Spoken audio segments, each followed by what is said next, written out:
I don't know whether you've noticed that in Russia there's going to be an election very soon, and it's an election for the Russian parliament, the Duma. And the Russian parliament is made up of the most extraordinary people. I've met quite a few of them. And one of them, so many of the Russian parliamentarians are, well, what would we say? Spineless, I think, is one word which comes to mind. Silent, compliant, dutiful, loyal is another set of words. Many of them are athletes, ex-athletes. They just don't seem to have what we would consider to be a traditional political background. They're not all yes men, clearly. There's one extraordinary man who I've come across called Vladimir Lvovich Zhirinovsky. Now, he is extraordinary because what's happened in these Duma elections, in these Russian elections, which are really a prelude to the upcoming presidential elections in a couple of years' time, everybody who can possibly act as a sort of real opposition has been removed. There is no genuine opposition. What is left are the crackpots.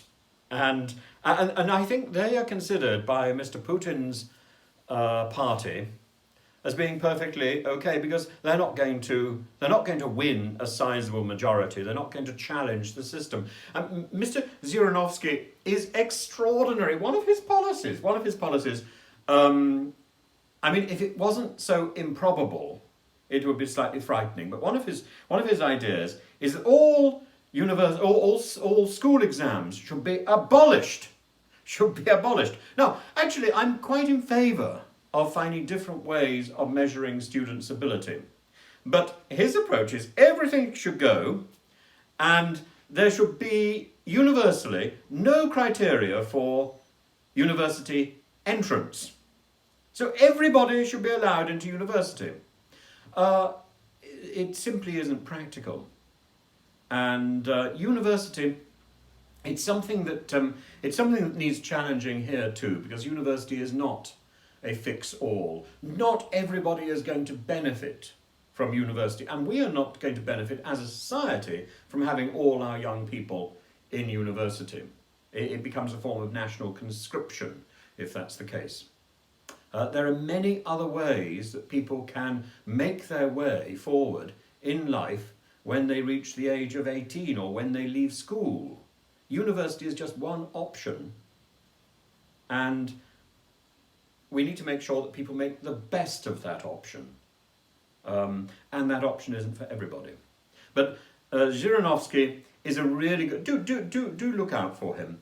He's a really good example of the sort of crackpots who are allowed when the real opposition, the real interesting and growing opposition to Mr. Putin's party, United Russia, it is there. But all we're allowed to hear are these ridiculous people who lead a thing. Zhirinovsky's thing is called the Liberal Russian Party. There we are. Anyway, look, do follow my site. I hope to have more information about the Russian elections in the next week or so. And I will keep you up to date. And please ring the bell. There's the bell. Ring the bell. Have fun. Bye-bye.